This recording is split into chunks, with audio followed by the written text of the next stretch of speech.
నమస్కారం తెలియజేసుకుంటున్నాను. మనకు సమయభావం ఉన్నందున అదేవిధంగా గౌరవ వర్కింగ్ ప్రెసిడెంట్ కేటీఆర్ గారికి సాదర ఆహ్వానము. మా ఆత్మీయ సమ్మేళనానికి విచ్చేసినందుకు ధన్యవాదాలన్నా.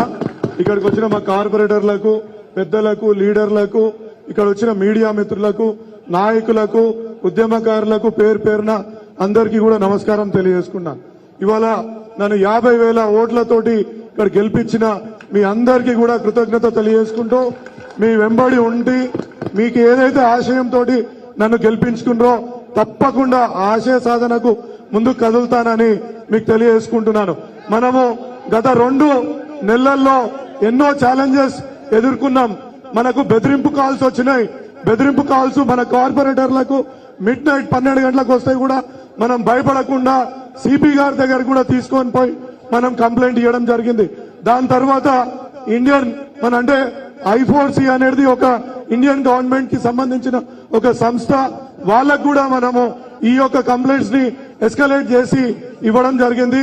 తప్పకుండా ఇంకోసారి ఎవరైనా బెదిరిస్తే వాళ్ళని జైలుకు పంపించేదాకా ఊరుకోమని ఈ సందర్భంగా మీ అందరికి తెలియజేసుకుంటాం. అదేవిధంగా ఇంకా మనకు జేఎల్ఎస్ నగర్ లో ఎప్పుడో మే జూన్ లో వాళ్ళకి నోటీసులు వస్తే అవి నట్టి పెట్టుకొని మన జనవరిలో వాళ్ళకి నోటీసులు ఇవ్వడం జరిగింది. ఎవరైతే మన పార్టీకి బీఆర్ఎస్ పార్టీకి పనిచేసిండ్రో వాళ్ళకే ఇచ్చి వాళ్ళ ఇంటికి తాళాలు కూడా వేపించిండ్రన్న. ఆ తాళాలను కూడా పగిలా కొట్టించి వాళ్ళకి స్టే ఆర్డర్ తెప్పించి వాళ్ళని మళ్ళీ అదే ఇండ్లలో కూడా పెట్టడం జరిగింది. అదేవిధంగా నెరెడ్మెట్ లో మన స్ట్రీట్ వెండర్స్ కి వాళ్ళు స్ట్రీట్ వెండర్ ఉన్న పలంగా వాళ్ళ చుట్టుముట్టున్న వాళ్ళందరూ మనకు ఓటేసినందుకు వాళ్ళని కూడా డిస్టర్బ్ చేసి వాళ్ళ షాపులన్నీ ధ్వంసం చేస్తే వాళ్ళని కూడా 4 గంటలు కమిషనర్ ఆఫీస్ ముంగడ ధర్నా చేసి వాళ్ళకి మళ్ళీ ఆ తాళం చేయాలి ఇప్పించేదాకా అక్కడి నుంచి కదలకుండా పోరాటం కూడా చేయడం జరిగింది. ఎన్ని కేసులు పెట్టుకున్నా, ఎన్ని ఆటంకాలు ఎదుర్కొన్నా మీ పక్షాన నిలబడడానికి నేను, కేటీఆర్ అన్న, ఇక్కడున్న మన నాయకులందరూ కూడా నిలబడతారని తెలియజేస్తున్నా. అదేవిధంగా ఇక్కడ ఒక మంచి ఒక సంస్కృతి ఉంది అన్న. చికెన్ షాప్ ఓనర్స్ ది ఒక అసోసియేషన్ ఉంది. వాళ్ళు ఎవ్రీ 500 మీటర్లకి ఒక చికెన్ షాప్ పెట్టుకోవాలని ఒక తీర్మానం చేసుకున్నారు. ఇంతలో కూడా ఒక కార్పొరేట్ శక్తులు వచ్చి వాళ్ళు కూడా మధ్యలో పెట్టుకుంటా అంటే రోడ్డు మీద బైఠాయించి వాళ్ళని కూడా ఆపినాం. అదేవిధంగా రామ్కి డంపింగ్ యార్డ్ ని మత్స్య పొలారంలో వాళ్ళ ఇష్టానుసారంగా వ్యవహరిస్తున్న తీరుకి అక్కడ కూడా వెళ్లి ఆ కాలనీ వాళ్ళందరూ కూడా మరి ప్రొటెస్ట్ చేస్తే దానికి కూడా ప్రొటెస్ట్ ని అందరు కాలనీ వాళ్ళని ముందుకు తీసుకుపోయి వాళ్ళకు 2 ఎకరాలు వాళ్ళకి ఇస్తే 8 ఎకరాలలో కబ్జా పెట్టుకొని ఉండి అక్కడ చెత్తను అక్కడనే పారపోస్తూ నానా గందరగోళం సృష్టించిన సందర్భంలో వాళ్ళని కూడా ఇవాళ ఒక కింద చెత్త పడకుండా ఎత్తిపించేటట్టు కూడా చేసి ముందుకు తీసుకుపోతున్నామన్నా. ప్రతి ఒక్కటి ఇవాళ ఏ కాలనీ వాళ్ళు ఇచ్చిన వాళ్ళతో పాదయాత్ర చేస్తూ ఎక్కడ ప్రాబ్లం ఉంది అని వాళ్ళతోటే కాలనీ వాళ్ళని మా గౌరవ కార్పొరేటర్లని, లీడర్లను వెంబడేసుకొని తిరిగి 4-5 కిలోమీటర్లు కూడా నడిచి అవన్నింటి కూడా సమస్యని పరిష్కరించడానికి మీ సహకారం కూడా కావాలన్నా. ఇవాళ ప్రభుత్వం మన లేదు, కాంగ్రెస్ ప్రభుత్వం ఉంది కాబట్టి మన ప్రజలకు సంబంధించిన పనులు చేయకపోతే పెద్ద ఎత్తున ఉద్యమించడానికి మా యొక్క ఇక్కడ లీడర్లందరూ రెడీగా ఉన్నారు కాబట్టి మీ సహకారం కూడా అందించాల్సిందిగా ఈ సందర్భంగా కోరుతున్నాం. అదేవిధంగా ఇక్కడ రైల్వేలకు సంబంధించి అనేక సమస్యలు ఉన్నాయి. రైల్వే జనరల్ మేనేజర్ ని కూడా కలిసినాం. ఇవాళ గౌతమ్ నగర్ లో, వాజ్పేయి నగర్ లో త్వరగా వాటి పనులు కూడా పూర్తి చేస్తానని ఇవాళ హామీ ఇవ్వడం, రైల్వే అధికారులు కూడా హామీ ఇవ్వడం జరిగింది. అదేవిధంగా మన చెరువులకు సంబంధించిన సమస్య కూడా ఉంది. ఆ చెరువులకు సంబంధించి కొందరు ఓనర్స్ చేసిన కేసులను కూడా వాళ్ళనందరినీ కూడా సమన్వయం చేసుకుంటూ వాళ్ళందరినీ ముందుకు తీసుకెళ్లి ఒక కాంప్రమైజ్ ఫార్ములా వేపించి మురుగునీళ్లు ఆ చెరువులలో చేరకుండా కూడా చూస్తున్నామన్నా. అదేవిధంగా రిజర్వాయర్ కి సంబంధించి గౌతమ్ నగర్ లో రిజర్వాయర్ కి సంబంధించిన పనులను కూడా దానకిషోర్ గారిని కలవడం జరిగింది. మీరు అంతకుముందు శాంక్షన్ చేసిండ్రు, దాన్ని ఆపిండ్రు వాళ్ళు. మళ్ళీ కూడా దానకిషోర్ గారిని కలవడం జరిగింది. ఏ పనికైనా ముందుకు తీసుకుపోతానని మీ సమక్షంలో మా యొక్క మల్కాజ్గిరి వర్గ ప్రజలందరికీ కూడా నేను హామీ ఇస్తున్నాను. ఇంకొకటి, రాబోయేది ఎన్నికల కాలం, మన లోక్సభ ఎన్నికలు వస్తున్నాయి కాబట్టి చాలా అప్రమత్తంతో మనం వ్యవహరించాల్సిన అవసరం ఎంతైనా ఉంది. ఇప్పుడు మనకు ఒక రాము యాదవ్ గారు, ఒక కార్పొరేటర్ మనకు ఒక వినతి పత్రం తీసుకొని వచ్చి మనకిస్తారు. ఆ వినతి పత్రం ఎమ్మెల్యేకి ఇస్తాడు. ఎమ్మెల్యే తీసుకెళ్లి ఎంపీకి ఇచ్చి, రైల్వేలు అయ్యా, రైల్వేలతో మాకు ఈ సమస్యలు ఉన్నాయి, మాకు ఇది పూర్తి చేయాలనేది మనం ఇది ఒక చైన్ సర్కిల్ ని విడగొట్టుకుంటే మనకే ఇబ్బంది. ఇంతకు ముందు ఎవరు ఉండే ఇక్కడ ఎంపీ రేవంత్ రెడ్డి ఉండే, ఒక్క రైల్వే బ్రిడ్జ్ అన్న ఇక్కడ తీసుకొచ్చిండ. కాబట్టి మీరందరూ ఆలోచించాలా. ఆలోచించి, మనకు చాలా మంది చెప్తుండ్రు, అరే సెంట్రల్ లో మనకే పని ఉంటది. ఇప్పుడు మన అవసరాలు ఎవరో కాంగ్రెస్ వాళ్ళు, బీజేపీ వాళ్ళు వస్తే వాళ్ళకు ఎవరు చెప్పాలి? మనకి ఇంతమంది ఇక్కడ నాయకులు ఉన్నారు కాబట్టి మనము కేసీఆర్ గారు ఎవరినైతే ఆశీర్వదించి పంపిస్తారో, ఈ జెండా కింద ఎవరిని పంపించినా ఏ కులం ఏ మతం అని చూడకుండా గెలిపించుకోవాల్సిందిగా ఈ సందర్భంగా సూచిస్తూ ఈ అవకాశం ఇచ్చిన ప్రతి ఒక్కరికి కూడా ధన్యవాదాలు తెలియజేస్తున్నాను. Thank you. జై తెలంగాణ. జై కేటీఆర్, జై కేటీఆర్, జై కేటీఆర్. ఇప్పుడు మన పెద్దలు, ఈ రాష్ట్ర వర్కింగ్ ప్రెసిడెంట్, మరి మీరందరూ కూడా చాలా సేపటి నుంచి వారి గురించి ఎదురు చూస్తున్నారు కాబట్టి ఇప్పుడు కేటీఆర్ అన్న గారిని మాట్లాడవలసిందిగా కోరుతున్నాం. జై తెలంగాణ.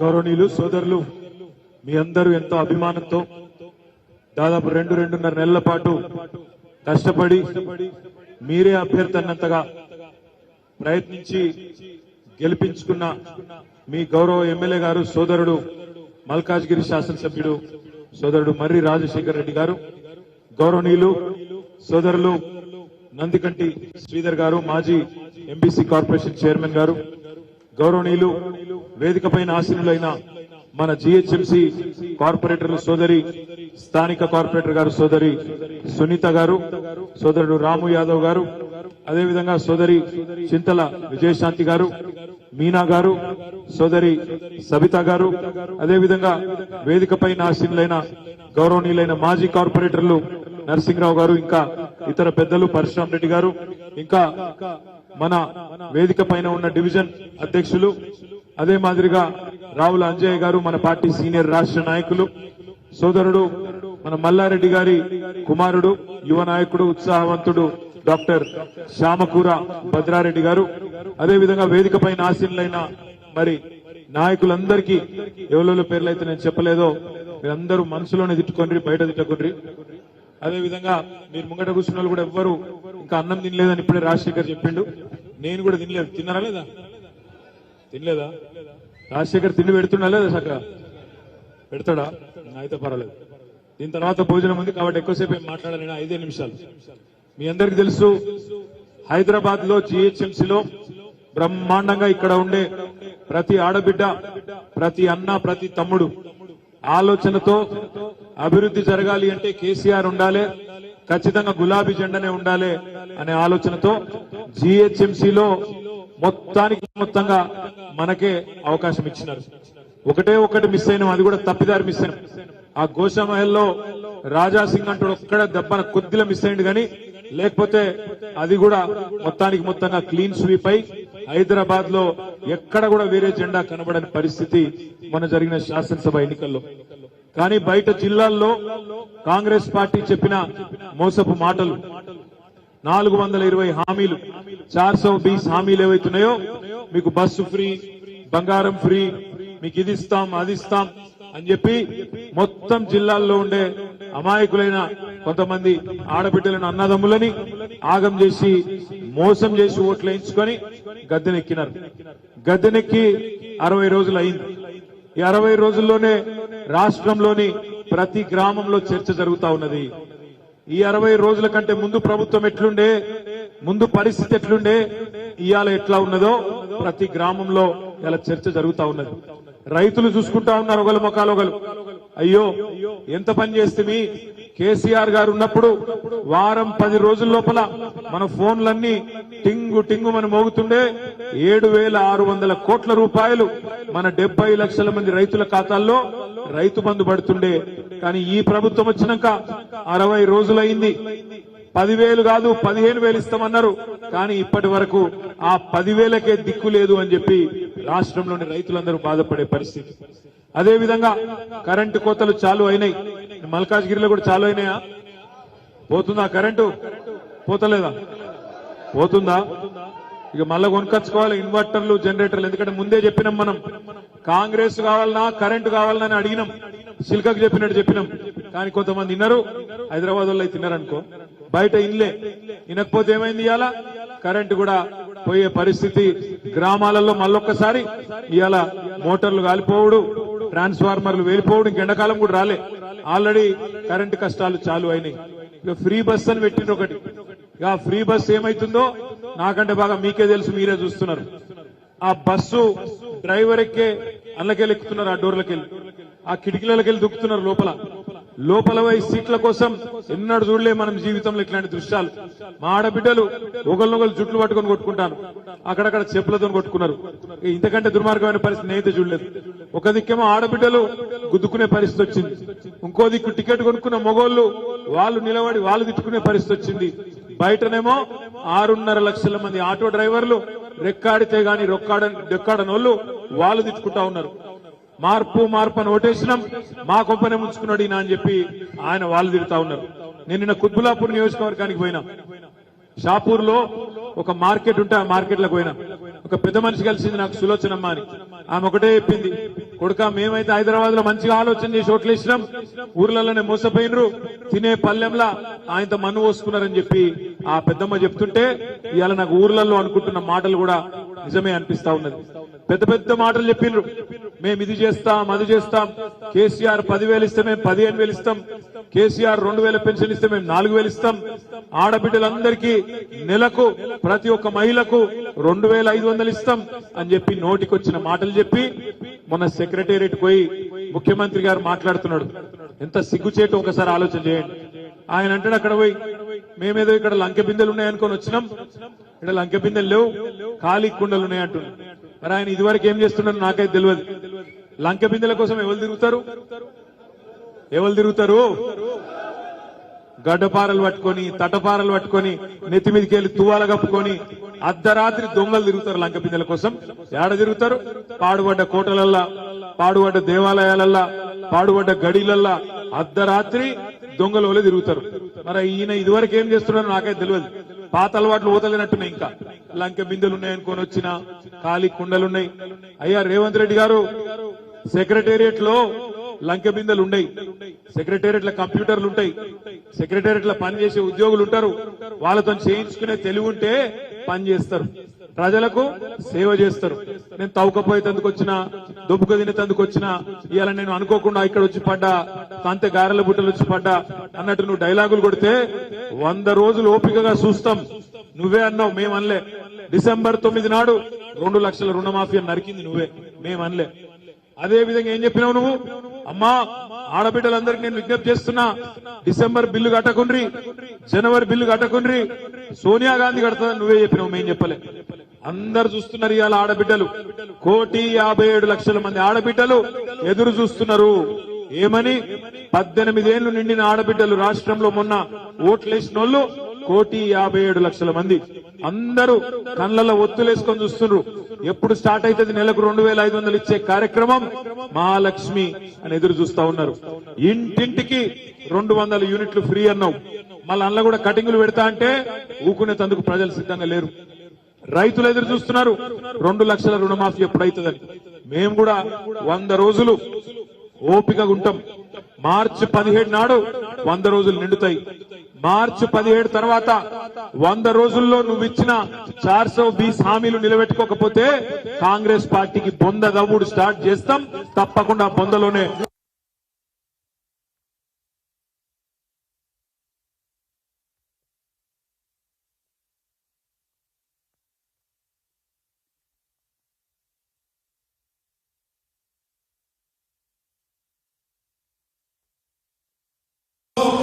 కేంద్ర ప్రభుత్వం బడ్జెట్ పెడితే బీజేపీ ప్రభుత్వం తెలంగాణకు గుండు సున్నా ఇచ్చింది, ఏమి ఇయ్యలేదు.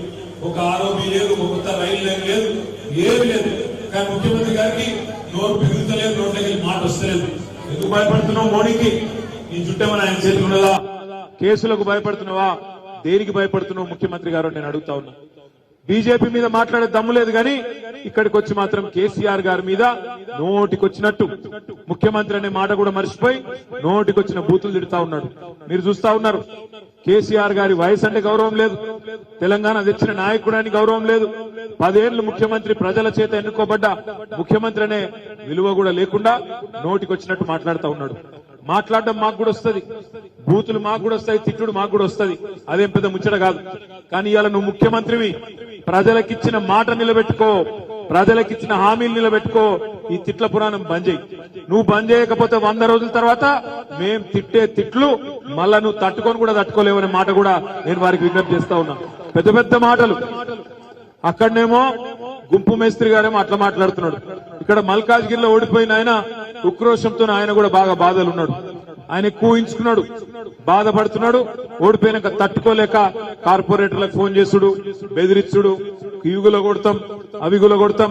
నేను మీకు మల్కాజ్గిరిలో ఉండే మా గులాబీ సైనికులకు, మల్కాజ్గిరిలో ఉండే సామాన్య ప్రజలందరికీ నేను చేసే విజ్ఞప్తి ఒకటే, మీకు ఏ కష్టం వచ్చినా తప్పకుండా మా కార్పొరేటర్లు రాజశేఖర రెడ్డి గారు మేమందరం కూడా మీ దగ్గరికి ఎక్కడికి పిలిస్తే అక్కడికి వస్తాం. ఒకవేళ అవసరం పడితే వీళ్ళ వేధింపులు ఎక్కువైతే మనకు 38 మంది ఎమ్మెల్యేలు ఉన్నారు కేసీఆర్ గారు కాకుండా. అదే విధంగా 27 మంది ఎమ్మెల్సీలు ఉన్నాం, 31 మంది జిల్లా పరిషత్ చైర్మన్లు ఉన్నాం, రాష్ట్ర వ్యాప్తంగా డీసీసీబీ చైర్మన్లు, మొత్తంగా కింది నుంచి మీ దాకా ప్రజాప్రతినిధులు వేల సంఖ్యలో ఉన్నాం. మల్కాజ్గిరిలో మీకు ఎక్కడ ఎవరికి ఏ చిన్న నొక్కుబడ్డా, ఎవరి మీద వేధింపులైనా, ఎవరు బెదిరించినా మొత్తం దండు కట్టుకొని బస్ ఎక్కి మీ దగ్గరికే వస్తాం, అండగా నిలబడతామనే మాట కూడా నేను విజ్ఞప్తి చేస్తా ఉన్నా. భయపడవలసిన అవసరం లేదు. ఎవడో బెదిరిస్తుండని, ఎవడో అధికారి ఎగురుతుండని వాళ్ళ ఇషారాల అనుగుణంగా డ్రామాలు చేస్తుండని భయపడకండి. ఎందుకంటే ఈ అధికారంలోకి వచ్చిన కొత్తలో ప్రతి ఒక్కరికి ఇట్లా ఎగురుతారు, కొత్త పిచ్చగాని లెక్క కొద్ది ఎక్స్ట్రాలు చేస్తారు. పట్టించుకునే అవసరం లేదు. 3 నెలల తర్వాత 100 రోజులు నిండిన తర్వాత ప్రజల దగ్గరికి పోయే పరిస్థితి ఉన్నది కాంగ్రెస్ నాయకులకు. ఎందుకంటే వాళ్ళకు కూడా తెలుసు ప్రజలకు వీళ్ళు చేతగానోళ్ళని.